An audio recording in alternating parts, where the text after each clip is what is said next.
오늘은 이사야서 40장에서 42장까지의 이제 말씀을 읽었습니다. 이제 이사야서는 크게 이제 그 두 부분으로 나뉘는데, 이제 심판에 대한 부분과 어떤 이제 회복에 대한 이제 이야기로 크게 나뉘어집니다. 그래서 1장부터 39장까지가 첫 부분이었고, 40장부터 이제 55장까지가 이제 주로 이제 위로의 메시지가 나오는 부분입니다. 그래서 오늘 그 첫 부분을 읽고 있습니다. 어떤 조사에서 지난 100년 동안 구약에서 가장 많이 설교로 다뤄진 부분이 어디냐, 이제 이런 이제 설문조사를 했다고 해요.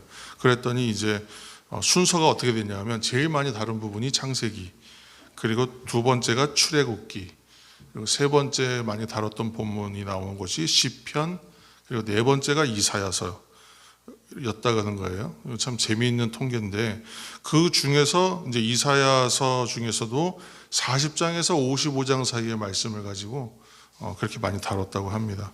그러니까 왜냐하면 사람들이 이제 1장부터 39장, 그러니까 이제 예언서를 설교를 잘 하지 않습니다. 선지서나 예언서를 갖고 잘 설교 본문을 정하지 않아요, 웬만하면. 저도 설교 본문을 저도 생각하면서 한번 제가 어떤 부분을 설교를 했나 보니까 생각보다 제가 예언서를 많이 안 했더라고요. 근데 저는 개인적으로 에스겔서나 뭐 스가랴나 이제 이런 선지서 일부를 좋아하기 때문에 이제 그 부분들을 좀 다루긴 했는데, 전체적으로 보면 뭐 복음서나 뭐 서신서나 그런 쪽을 많이 하고, 오히려 생각보다 저도 많이 하지는 않았더란 말이에요. 근데 이제 왜 그러냐 하면, 이제 지금 오늘날 사람들이 이제 어느 시대나 다 마찬가지입니다만, 사람들은 이제 공동체와 이제 하나님 앞에서의 어떤 성도로서 가장 받고 싶어 하는 것은 위로의 메시지가 많기 때문에, 그래서 이제 보통 일반적으로는 설교 본문으로 많이 하지 않는 것 같다. 왜냐하면 사실은 이제 예언서나 선지서들 내용들이 대부분 심판, 책망, 멸망, 뭐 질책 뭐 이런 것이잖아요. 그러니까 좀 이 말씀들은 어려워하겠다 해서 그랬던 것 같아요. 지금의 시대를 이제 지금 각각의 시대의 어려움을 몸으로 겪어내고 있는 성도들에게 그 지친 영혼을 좀 위로해야 되겠다 해서 아무래도 그러지 않았는가 싶습니다. 그러나 사랑하는 성도 여러분, 예언서를 우리가 읽으면서 발견하는 것은 그런 한쪽에 치우친 메시지는 분명히 아니라는 겁니다. 왜냐하면 심판의 메시지가 있지만 더불어 구원의 말씀을 주시고, 멸망에 대한 이야기가 나오지만 동시에 회복도 명하시고 있는 하나님이기 때문에 그렇습니다. 우리가 항상 얘기하지만 하나님은 공의의 하나님이시고 동시에 자비의 하나님이요 사랑의 하나님이시다 하는 것을 우리가 생각해야 합니다. 오늘 읽은 이제 이사야서 40장은 이 대상이 누구냐면, 바벨론으로 포로되어 끌려간 사람들을 대상으로 하여 이제 씌어진 이제 그들에게 주는 말씀입니다. 그래서 대략적으로 이제 포로 전체 기간이 70년 정도라면 이제 한 반환점을 돌고 있는 시점쯤에 이제 그 백성들을 향하여 선포된 메시지라고 보시면 됩니다. 그래서 40장 1절부터 2절 말씀을 우리가 한번 읽겠습니다. 40장 1절에서 2절. 1절. 너희의 하나님이 이르시되 너희는 위로하라, 내 백성을 위로하라. 너희는 예루살렘의 마음에 닿도록 말하며 그것에게 외치라. 그 노역의 때가 끝났고 그 죄악이 사함을 받았느니라.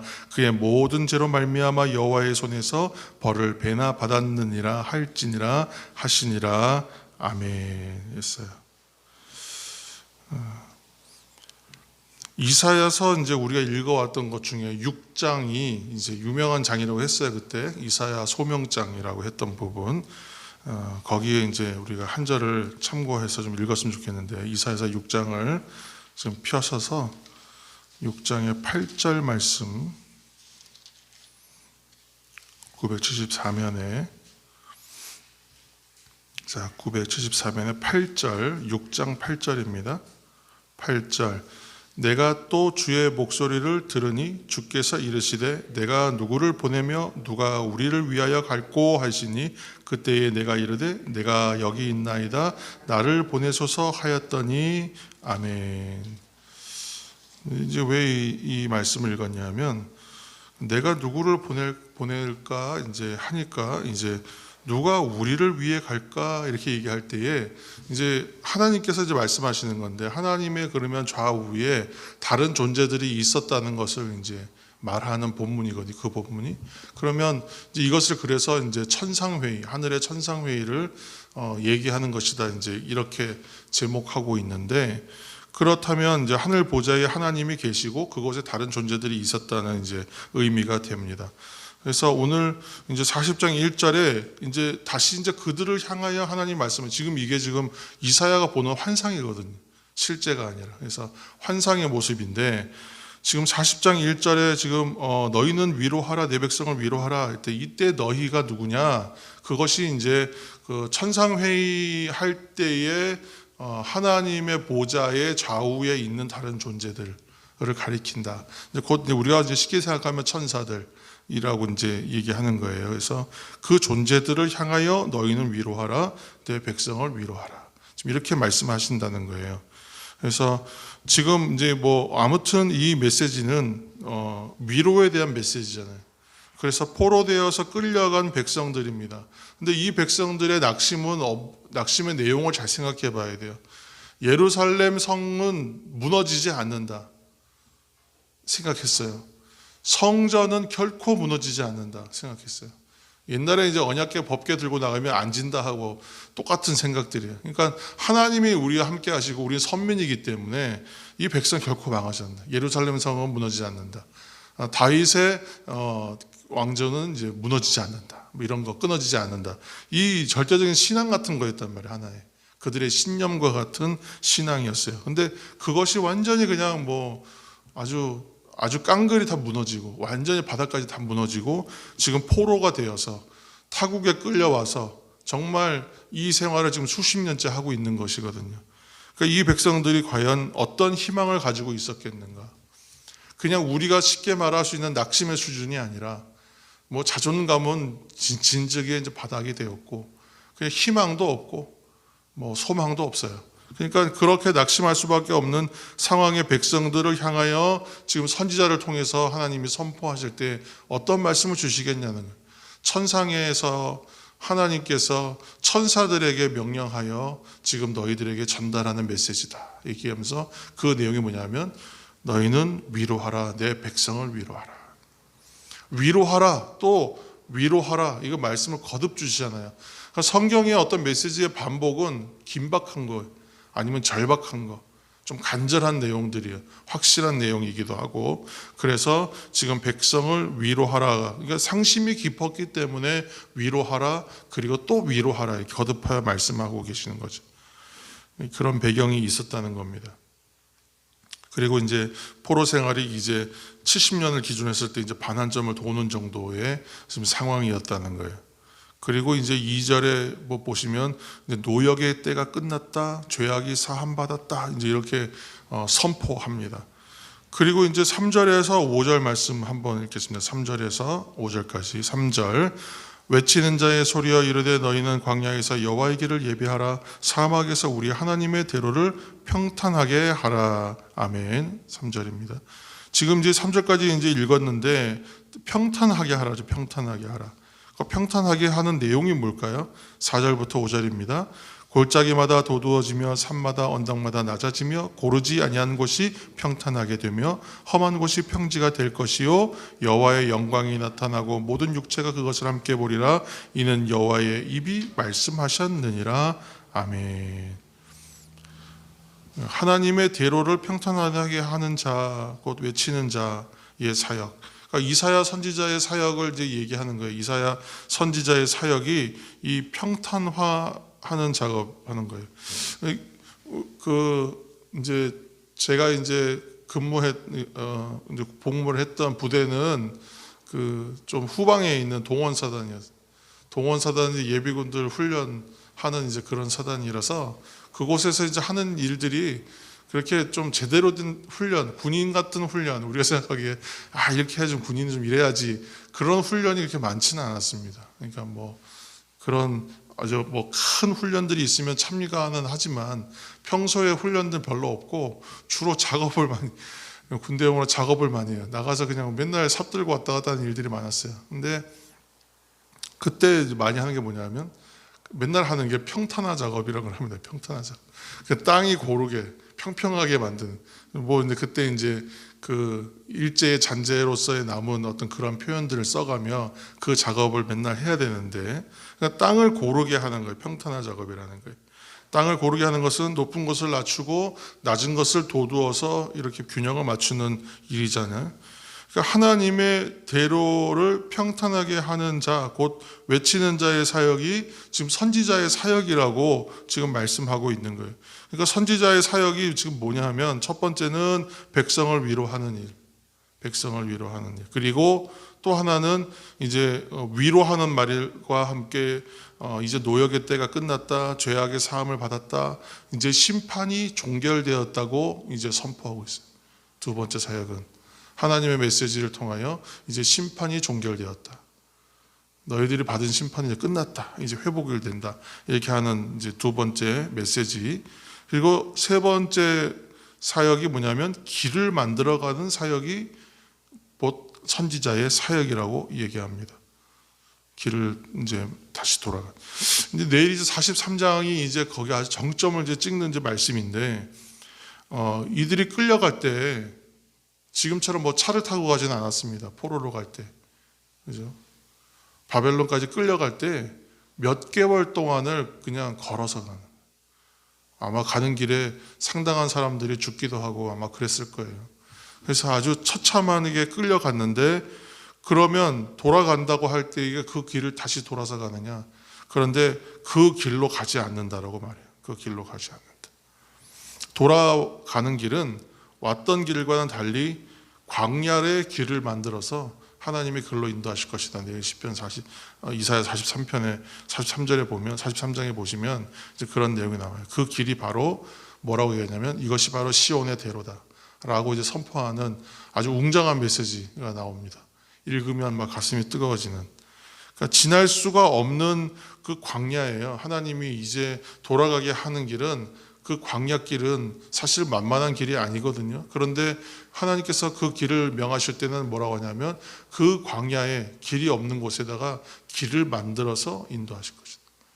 물이 없는 곳에서 물이 나게 하실 것이다. 물이 없는 곳에서 강을 만들어내실 것이다. 이전의 것과는 비교할 수가 없는, 생각도 나지 않게 할 만한 그런 영광스러운 길로 인도하실 것이다. 이렇게 이제 말씀하고 있습니다. 그러면서 이 메시지가 전체가 그래서 위로의 메시지가 됩니다. 자, 우리에게 어떤 메시지가 과연 힘들고 어려운 사람들에게 무엇이 위로의 메시지인가? 하나님 말씀을 보면서 하나님께서 위로하시는 방식을 우리가 이해할 필요가 있습니다. 또 한 가지 더, 이제 시간이 좀 없지만 이사야 우리 42장도 중요한 장입니다. 42장 우리 1절부터 4절 빨리 함께 읽겠습니다. 42장 1절에서 4절. 1절 내가 붙드는 나의 종 내 마음에 기뻐하는 자 곧 내가 택한 사람을 보라. 내가 나의 영을 그에게 주었은즉 그가 이방의 정의를 베풀리라.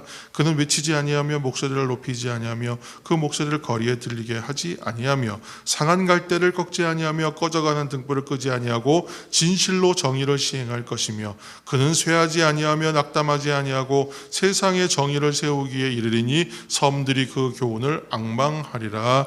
아멘.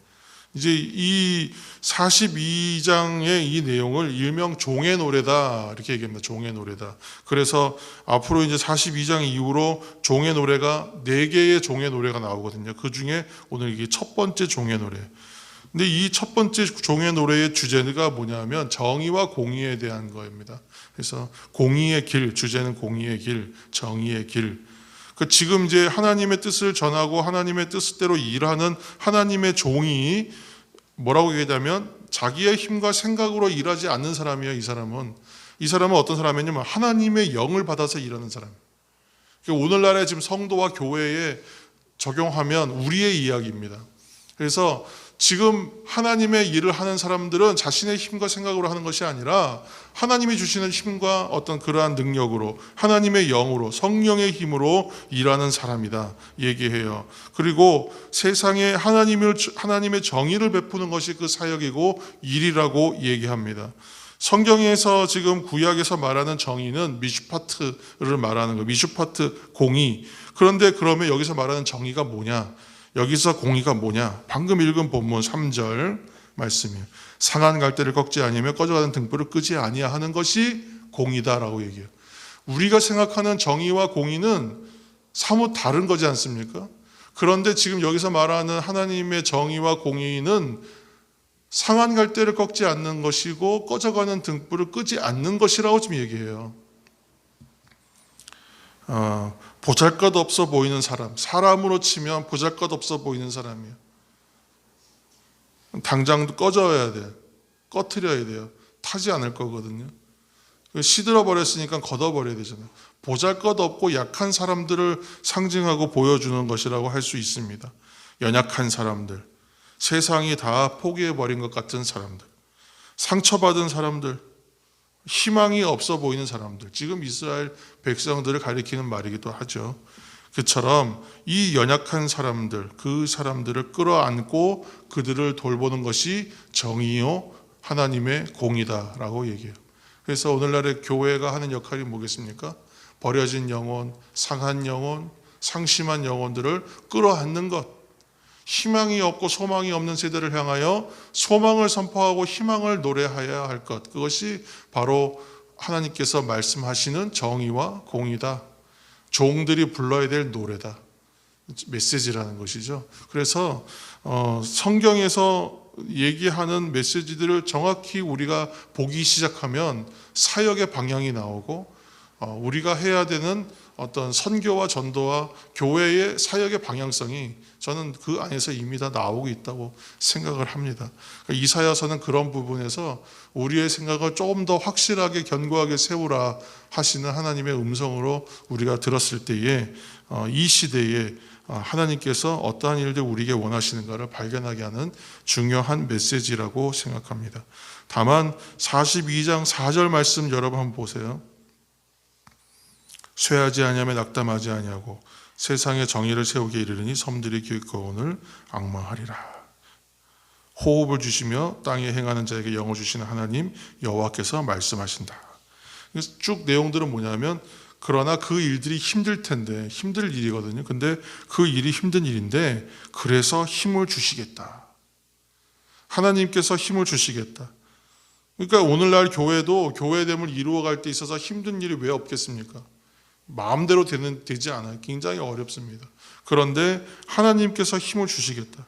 교회가 교회됨을 위하여, 성도가 성도됨을 위하여 하나님이 힘을 주시겠다 말씀하시는 거예요. 그러니까 그래서 우리가 길을 갈 수 있는 겁니다. 우리가 아무리 길을 갑시다 선포해도 우리의 힘으로는 어렵다, 안 된다는 거예요. 그러나 하나님이 바른 길을, 성도된 삶의 방향성이라고 얘기했지 않습니까? 방향을 맞추어 갈 때에 하나님이 그 방향 안에서 길을 만들어 주신다. 사막에 강을 내신다 그러잖아요. 그냥 물 주시는 게 아니라. 내일 이사야 43장 읽을 때 우리가 그 말씀을 읽으면서 다시 한번 은혜를 확인할 것입니다. 오늘도 그래서 하나님 앞에서와 그리스도 안에서의 길을, 성도의 길을 가시는 성도 여러분, 힘을 내시길 바랍니다. 그 길을 갈 때에 하나님이 힘을 주십니다. 길을 아는 사람들은 두렵지가 않습니다. 길을 아는 사람들은 두렵지가 않아요. 그 길을 기쁨으로 걸어가시는 저와 여러분 되시기를, 우리가 되시기를 예수님의 이름으로 축원합니다.